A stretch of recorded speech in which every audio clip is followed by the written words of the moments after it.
Hello മക്കളെ, വീട്ടിലിരുന്ന് ബോറടിച്ചപ്പോൾ ഞാൻ വിചാരിച്ചു എന്നാൽ പിന്നെ ഇന്ന് എവിടെയെങ്കിലും തെണ്ടാൻ പോകുന്നത്. അങ്ങനെ കണ്ടുപിടിച്ച സ്ഥലമാണ് നമ്മുടെ മാള്.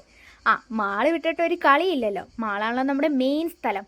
ചെന്നതേ അവിടെ സെറ്റിയൊക്കെ കിടക്കുന്നുണ്ട്. വെറുതെ മൂടുകളെ എന്നാലും കുഴപ്പമില്ല, അഡ്ജസ്റ്റ് ചെയ്യാം. അങ്ങനെ വായും പൊളിച്ച് അതിലെല്ലാം ഇങ്ങനെ തേരാപ്പാര ഇങ്ങനെ നോക്കി നടന്ന് അങ്ങനെ നടന്ന് നമ്മൾ അവസാനം എത്തിയത് നമ്മുടെ മെയിൻ ഷോപ്പിലോട്ടാട്ടോ. നമ്മുടെ പെണ്ണുങ്ങളുടെയൊക്കെ മെയിൻ ഷോപ്പ്. ഇവിടുന്ന് ഐശ്വര്യ റായി ആയിട്ട് പോകാമെന്നുള്ള വിചാരത്തിൽ ഞാൻ അവിടെ എല്ലാ സാധനങ്ങളും വെറുതെ ഒന്ന് തൂത്ത് നോക്കി. 2 ലിപ്സ്റ്റിക്കെങ്കിലും കൈ തൂക്കണല്ലോ, അതാണ് നമ്മുടെ മെയിൻ ഐറ്റം. അങ്ങനെയെല്ലാം നടന്ന് നമ്മൾ ചെന്നപ്പോൾ ഉണ്ട് ദേ അവിടെ കാറൊക്കെ കിടക്കുന്നുണ്ട്. എന്തിനാണോ എന്തോ, ചിലപ്പോൾ ഇങ്ങനെ എടുത്തിട്ട് പോകാനായിരിക്കും. അതൊക്കെ അവിടെ വെച്ചിട്ടങ്ങ് നടന്ന് ഡ്രസ് ഷോപ്പിലെത്തി. പെണ്ണുങ്ങൾക്ക് ഡ്രസ്സ് കണ്ട പിന്നെ സ്വർഗം കിട്ടിയതോളെ എൻ്റെ പൊന്ന് സാറേ. അതെല്ലാം കഴിഞ്ഞപ്പോൾ ആ പച്ച ഡ്രസ്സ് എനിക്ക് ഇഷ്ടപ്പെട്ടു. പക്ഷെ അതൊക്കെ മേടിക്കുന്നുണ്ടെങ്കിൽ വീട്ടിൽ ആധാരം പണയം വെക്കേണ്ടി വരും. അതുകൊണ്ട് അതൊക്കെ അവിടെ വെച്ചിട്ട് ആ ചെരുപ്പൊക്കെ കണ്ടു. ഇതിനൊക്കെ മേളിൽ നിന്ന് വല്ല നടു ഒടിഞ്ഞു നടന്നാൽ പിന്നെ എൻ്റെ അപ്പനും അമ്മയും നല്ല തെറി പറയുന്നല്ലാണ്ട് ആരും എന്നെ മൈൻഡാക്കാൻ പോകില്ല.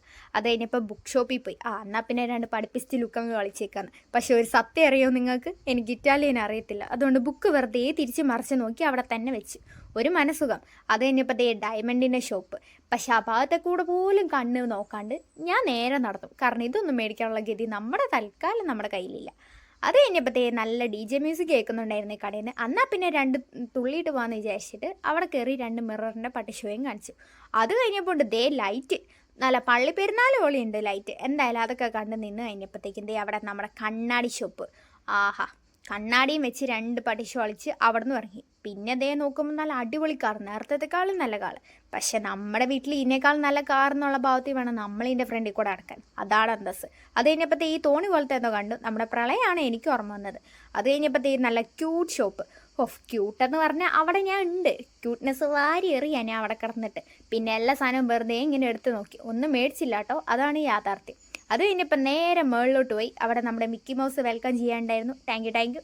അതെല്ലാം പറഞ്ഞിട്ട് നേരെ അതിൻ്റെ അകത്തേക്ക് കയറി എല്ലാ സാധനങ്ങളും എൻ്റെ കണ്ണോടിച്ച് അങ്ങനെയെല്ലാം കണ്ട് നടന്നപ്പോൾ ഉണ്ട് ദേ അവിടെ നല്ല രസമുള്ള ബാർബിയൊക്കെ കണ്ടു. പക്ഷേ ബാർബി ഒന്നും മേടിച്ചില്ല, കാരണം ഞാനിപ്പോൾ വലിയ കുട്ടിയാണ്. അതെല്ലാം കഴിഞ്ഞ് ദേ അവിടെ നടന്നപ്പോൾ ഉണ്ട് ദേ അവിടെ പ്രിൻസസിൻ്റെ എന്തോ കൊട്ടാരമൊക്കെ ഉണ്ടാക്കി വെച്ചിട്ടുണ്ട്. പിള്ളേരെ വീത്താൻ ഓരോരോ പരിപാടികളെ. എന്തോ ആയിക്കോട്ടെ, നമ്മളിപ്പോൾ വലുതാണല്ലോ. അത് കഴിഞ്ഞപ്പോൾ നമ്മുടെ പ്രവാസികളുടെ സ്വന്തം ഷോപ്പായ പ്രീമാർക്കിൽ കണ്ടു. അവിടുന്ന് 2-3 ടീഷർട്ടൊക്കെ ഞാൻ വെറുതെ നോക്കി. ഇവിടെ നിന്നാണ് നാട്ടിലേക്ക് മിക്ക പ്രവാസികളും പോകുന്നതിന് മുന്നേ ഡ്രസ്സ് എടുക്കാറ്. അങ്ങനെ ഞാൻ അവിടുന്ന് ഒരു ഡ്രസ്സ് വാങ്ങി കേട്ടോ, അതുള്ള കാര്യം തന്നെ. അത് കഴിഞ്ഞപ്പോൾ നേരെ മുകളിലേക്ക് കയറി എസ്കലേറ്ററുള്ള വഴി. അത് കഴിഞ്ഞപ്പോൾ നമ്മുടെ ഗെയിമിൻ്റെ സ്ഥലത്തെത്തി. ഇത് കുറേ നേരം എന്നെ അന്വേഷിച്ച് നടക്കുമായിരുന്നു. ഇതിലെ കയറണമെന്ന് വഴി ഉണ്ടായിരുന്നില്ല, ഇപ്പോഴാണ് കണ്ടുപിടിച്ചെത്തിയത്. അങ്ങനെ അവിടെ കൂടെയൊക്കെ നടന്നു. അത് കഴിഞ്ഞപ്പോൾ നേരെ വിശപ്പിൻ്റെ വിളി. സൈക്കബിൾ. അങ്ങനെ അവിടുന്ന് ഫുഡ് ഓർഡർ ചെയ്ത് ചിക്കനിന്ന് നേരെ ബർഗറൊക്കെ മേടിച്ച് അതെല്ലാം കഴിച്ച് തൃപ്തിയായി ഞാൻ വീട്ടിലേക്ക് മടങ്ങി. അങ്ങനെ ഇന്നത്തെ ദിവസം കഴിഞ്ഞു. വീഡിയോ ഇഷ്ടപ്പെട്ടാൽ ലൈക്ക് ചെയ്യണം കേട്ടോ, സപ്പോർട്ട് ചെയ്യണം.